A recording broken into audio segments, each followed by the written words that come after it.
ভেরিফিকেশনের ফলে যেভাবে সাধারণ নাগরিকদের নাম বিচারাধীন করা হয়েছে এবং সেই বিচারাধীন নাগরিকদের নাম যাতে অতি দ্রুত অ্যাপ্রুভাল দেওয়া হয় সেই সমস্ত দাবিকে সামনে রেখেই আজকে বামপন্থী সংগঠনগুলি রাজপথে সরব হয়েছেন এবং তারা এসপ্ল্যানেড থেকে বিশাল মিছিল করে এসে উপস্থিত হয়েছেন সিইও অফিসের সামনে।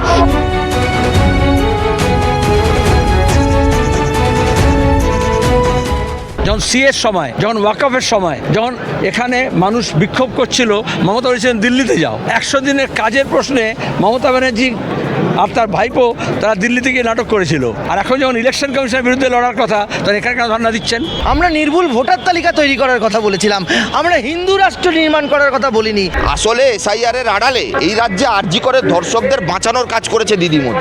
যারা একটু বেশি বিজেপি করবার চেষ্টা করছেন তারা সব তৃণমূলের চোরগুলো। গোটা প্রক্রিয়াটাতে ইলেকশন কমিশন তারা যে ফেল করেছে এটা প্রমাণিত। কেবলমাত্র তাদের টার্গেট বাংলার সংখ্যালঘু মানুষ, বাংলার আদিবাসী মানুষকে বেছে বেছে কেন্দ্র ধরে ধরে বেছে বেছে ওরা বাদ দেবে, যাতে বিজেপির জেতাটাকে ওরা নিশ্চিত করতে পারে বিহারের মতো।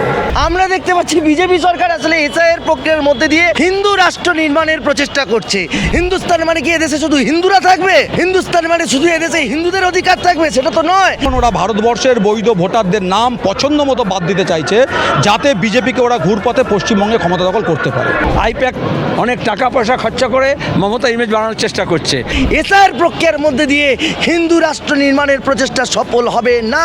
এই বিজেপি, এই শুভেন্দু অধিকারীরা এই রাজ্যে যতদিন থাকবে ততদিন একজনও তৃণমূলের চোরগুন্ডা বদমাশের জেল যাত্রা হবে না। বলছেন অতি দ্রুত যাতে বিচারাধীন থেকে সেই সমস্ত সাধারণ বৈধ নাগরিকদের নাম অ্যাপ্রুভাল করা হয়, এই সমস্ত দাবি দাওয়াকে সামনে রেখে তারা আজকে রাজপথে সরব হয়েছেন এবং এই বিষয়কে কেন্দ্র করে ঠিক কী বার্তা রাখছেন মীনাক্ষী মুখার্জি থেকে শুরু করে মোহাম্মদ সেলিম, সরাসরি শোনাবো আপনাদের। দিল্লির পরে কি বলছে? দিল্লিতে করেছিল, ধর্ণা দিয়েছিল দিল্লিতে। নো, একটার সঙ্গে একটা প্রশ্ন জুড়ে দিও না, কোনো পাবলিসিটি আমি চাই না। আমরা জানি আইপ্যাক অনেক টাকা পয়সা খরচা করে মমতা ইমেজ বানানোর চেষ্টা করছে, আরএসএস তাকে সাহায্য করছে এবং এই গোটা নাটকটা হচ্ছে এটাই। প্রথম কথা হচ্ছে যখন নুপুর শর্মার সময়, যখন সিএর সময়, যখন ওয়াকফের সময়, যখন এখানে মানুষ বিক্ষোভ করছিল, মমতা বলেছিলেন দিল্লিতে যাও। 100 দিনের কাজের প্রশ্নে মমতা ব্যানার্জি আর তার ভাইপো তারা দিল্লিতে গিয়ে নাটক করেছিল। আর এখন যখন ইলেকশন কমিশনের বিরুদ্ধে লড়ার কথা, তখন এখানে কেন ধর্ণা দিচ্ছেন? এখন কি বাংলা মানুষ তাকে বলতে পারে না যে দিল্লিতে যাও আর গিয়ে করো? শোনা যাচ্ছে যে ডোরিনা ক্রসিংটা 16 তারিখ পর্যন্ত পারমিশন নেওয়া আছে। আমরা দেখেছি রেড রোডে, আমরা দেখেছি রাজভবনে, যে রাজ্যের পুলিশ মানুষকে বিক্ষোভ দেখাতে দেয় না, মিছিল করতে দেয় না, তারা তাদের খরচায় হোক বা তোলাবাজের টাকা দিয়ে হোক নিজেরা পাহারা দিয়ে এই সব মঞ্চ টঞ্চ সাজিয়ে দেয়। রাজভবনে দেখেছি, রেড রোডে দেখেছি, মেট্রো সিনেমা উল্টো দিকে দেখেছি। আগে মেট্রো সিনেমায় ফিল্ম রিলিজ হতো, এখন মেট্রোর উল্টো দিকে রিলিজ হয়। এসআইআর নিয়ে যে চাঞ্চল্য বিজেপি সরকার তৈরি করছে, এসআইআর মধ্যে দিয়ে আমাদের কথা ছিল নির্ভুল ভোটার তালিকা তৈরি করা। ভুয়ো ভোটার বাদ দিতে হবে, যারা মারা গেছেন, যাদের নাম দীর্ঘদিন ধরে ভোটার লিস্টের মধ্যে ছিল তাদের নাম বাদ দিয়ে স্বচ্ছ ভোটার তালিকা নির্মাণ করতে হবে। কিন্তু এসআইআর প্রক্রিয়ার মধ্যে দিয়ে আমরা দেখতে পাচ্ছি যারা জীবিত ভোটার, যারা সক্রিয় নাগরিক, তাদের নামকে বাদ দিয়ে দেওয়ার চেষ্টা। আমরা নির্ভুল ভোটার তালিকা তৈরি করার কথা বলেছিলাম, আমরা হিন্দু রাষ্ট্র নির্মাণ করার কথা বলিনি। আমরা দেখতে পাচ্ছি বিজেপি সরকার আসলে এসআইআর প্রক্রিয়ার মধ্যে দিয়ে একটা হিন্দু রাষ্ট্র নির্মাণের প্রচেষ্টা করছে। যে সমস্ত ভোটাররা বিজেপির পক্ষে থাকে, যে সমস্ত ভোটাররা হিন্দু রাষ্ট্র নির্মাণের পক্ষে থাকবে, তাদেরকে বাঁচিয়ে রাখার জন্য, তাদেরকেই শুধুমাত্র টিকিয়ে রাখার জন্য ভোটার লিস্টে, এটাই বিজেপির প্রচেষ্টা। সেই জন্য আমরা বলছি এসআইআর প্রক্রিয়ার মধ্যে দিয়ে বিভ্রান্তি তৈরি করা চলবে না। এত নাম বিচারাধীন হচ্ছে কেন হচ্ছে? যে কাজ 2 বছর ধরে করার কথা সেই কাজকে 3-4 মাসে শেষ করে দিয়ে কি করে একটা নির্ভুল ভোটার তালিকা তৈরি করা যায়? আমরা আবারও বলছি যে সমস্ত ভোটাররা রয়েছে যারা দেশের সক্রিয় নাগরিক, তাদের নাম রাখতে হবে। এসআইআর প্রক্রিয়ার মধ্যে দিয়ে আমরা কোনো রাজনৈতিক দলের কোনো উদ্দেশ্যকে আমরা সফল হতে দেবো না। মোদী সাহেব যে ইচ্ছা এসআইআর মধ্যে দিয়ে হিন্দু রাষ্ট্র নির্মাণের পথে তারা এগোবে, সেই ইচ্ছা আমরা পূরণ হতে দেবো না। শুভেন্দু অধিকারী তো একজন কট্টর হিন্দুত্ববাদী মানুষ। তিনি মনে করেন এদেশে মুসলমানদের ভোটাধিকার থাকাই উচিত নয়। তিনি বলছেন এটা হিন্দুস্তান। তিনি হিন্দুস্তান অর্থ জানেন? হিন্দুস্তান মানে কি এদেশে শুধু হিন্দুরা থাকবে? হিন্দুস্তান মানে শুধু এদেশে হিন্দুদের অধিকার থাকবে, সেটা তো নয়। আর শুভেন্দু অধিকারী তিনি বারবার আমরা দেখেছি, একাধিক ক্ষেত্রে দেখেছি, আমরা দেখেছি যখন কাশ্মীরে অ্যাটাক হয়েছিল, উগ্রপন্থীদের যখন অ্যাটাক হয়েছিল, তখন এদেশে তখন তিনি কলকাতায় লাফাচ্ছেন। কাদেরকে মারলো? হিন্দুদেরকে মারলো। কেন মারলো? হিন্দু বলে মারলো। আরে বাবা, যারা উগ্রপন্থী, যারা সন্ত্রাসবাদী, তাদের কি কোনো চরিত্র হয়? তাদের কোনো ধর্ম হয়? তারা না বোঝে হিন্দু, না বোঝে মুসলিম, না বোঝে খ্রিস্টান, তাদের কথায় শুভেন্দু অধিকারীরা রাপারাপি করে। শুভেন্দু অধিকারীদের উদ্দেশ্য হচ্ছে যেন তেন প্রকারেণ এ দেশের বুকে হিন্দুত্বের রথকে চালিয়ে যাওয়া। আর হিন্দুত্বের রথকে চালাতে গেলে এসআইআর প্রক্রিয়ার মধ্যে দিয়ে মুসলমানদের নাম বাদ দিয়ে যারা এখানকার নাগরিক, যারা এখানকার ভোটার, তাদের অনেক জাতি, অনেক ধর্ম। শুভেন্দু অধিকারী এটা বলেছেন, শুভেন্দু অধিকারীর বিরুদ্ধে আপনারা গিয়ে পুলিশে কমপ্লেন করুন। শুভেন্দু অধিকারী দুজনকে অ্যাকিউজড করছেন। এক নির্বাচন কমিশন, যে নির্বাচন কমিশনটা বিগত 3টে টার্ম জুড়ে ওরা চালাচ্ছে, আর 2 ভারতবর্ষের পশ্চিমবঙ্গের সাধারণ মানুষকে। একজন নির্বাচিত জনপ্রতিনিধি সংবিধান অনুসারে কাজ করে, এই ধরনের কথা বলতে পারেন না। গতকাল ডিওয়াইফাই শুভেন্দু অধিকারীর বিরুদ্ধে বালিগঞ্জ থানাতে অলরেডি আমরা কমপ্লেন করে এসেছি। আমরা দেখতে চাই পশ্চিমবঙ্গের তৃণমূল কংগ্রেস শাসিত সরকারে পুলিশের কত দম হয়েছে শুভেন্দু অধিকারীর বিরুদ্ধে অ্যাকশন নিতে। আমাদেরকে প্রশ্ন করে লাভ নেই, পুলিশে যান, পুলিশে যান, প্রশাসনের কাছে যান। বিজেপি তো বলছে 26-এ একমাত্র সনাতনীরাই একমাত্র বিকল্প। সবাই বলবে গরু বিকল্প, ছাগল বিকল্প, সবাই বলবে এ বিকল্প, সে বিকল্প, ওই ধর্ম বিকল্প, ওই ধর্ম বিকল্প। বিকল্প একমাত্র মানুষ, বিকল্প একমাত্র রুটি রুজির লড়াই। আপনারা ঠিক করুন। না, কোনো রোহিঙ্গা পাওয়া গেছে কিনা জানি না। আমি শুনলাম নাকি বিজেপি যুব মোর্চার জেলা সভাপতির নাম বাদ গেছে। তাহলে সে যদি রোহিঙ্গা হয় সেটা বিজেপি ভালো বলতে পারবে। কিন্তু এই রাজ্যের যারা বৈধ নাগরিক, ভোটাধিকার তাদের কেড়ে নেওয়ার চক্রান্ত নির্বাচন কমিশন করেছিল। বিজেপি শুভেন্দু অধিকারীরা লাফাচ্ছিল। আজকে নির্বাচন কমিশন সেই টার্গেট পূরণ করতে পারেনি, তার ফলে নির্বাচন কমিশনের উপর ওদেরও রাগ আছে। আমরা বলছি ঘুরপথে পশ্চিমবাংলার মাটিতে এইসব করা যাবে না। তৃণমূলকে রক্ষা কবচ দেওয়ার জন্য এসআইআর বিজেপি এনেছিল। গরিব প্রান্তিক মানুষ, সংখ্যালঘু মানুষ, পরিযায়ী শ্রমিক, তারা হেনস্থার মধ্যে পড়েছেন। একজনও বৈধ নাগরিকের ভোটাধিকার যাতে কেড়ে না নেওয়া হয়, তার জন্য গত কয়েকদিন ধরে বিডিও অফিস, এসডিও অফিস, জেলা শাসকের দপ্তর, আজকে এখানে আমরা হাজির হয়েছি। এতদিন বিজেপির বিরুদ্ধে তৃণমূলের নকল লড়াই বাংলার মানুষ দেখেছে, বাংলার মানুষ দেখছে। লাল ঝান্ডাওয়ালারা এই বৈধ নাগরিকত্ব ভোটাধিকার কেড়ে নেওয়ার ক্ষেত্রে তারা কিভাবে রাস্তায় দাঁড়িয়ে লড়াইটা লড়ছে।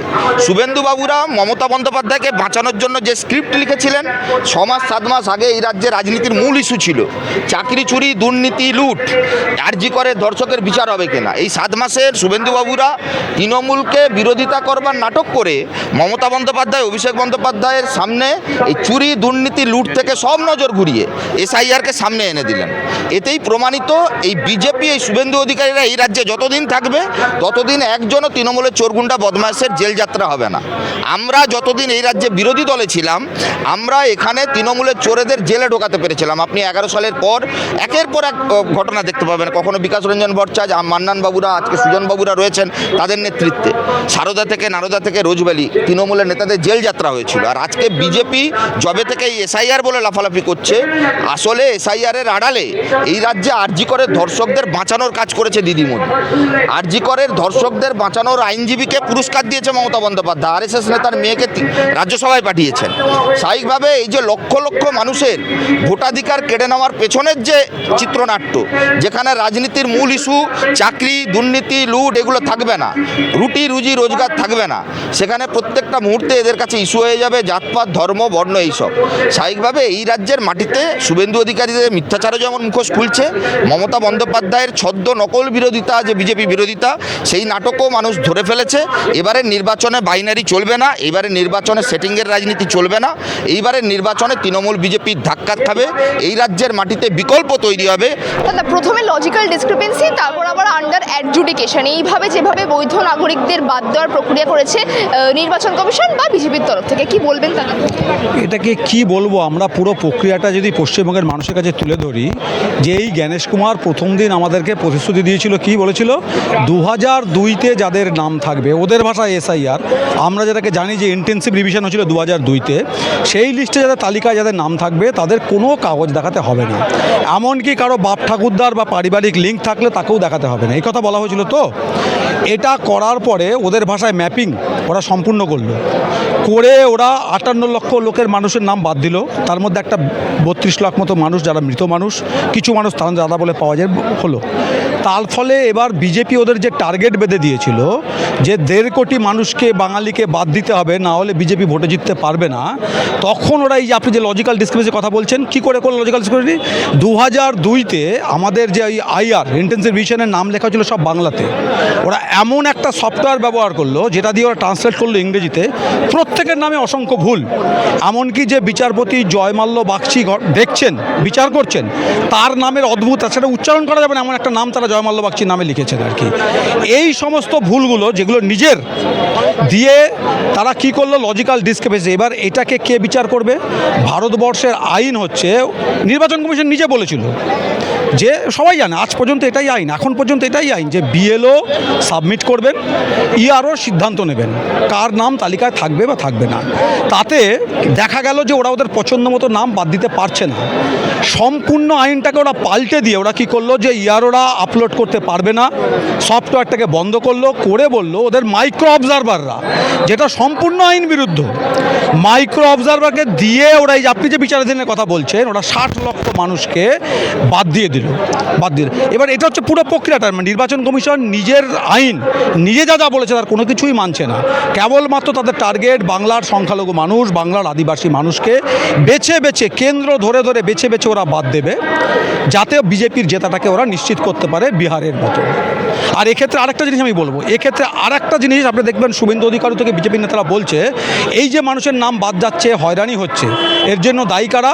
বিএলও ইআরওরা, পশ্চিমবঙ্গ সরকারের অফিসার বলে। এর থেকে মিথ্যা কথা কিছু হয় না।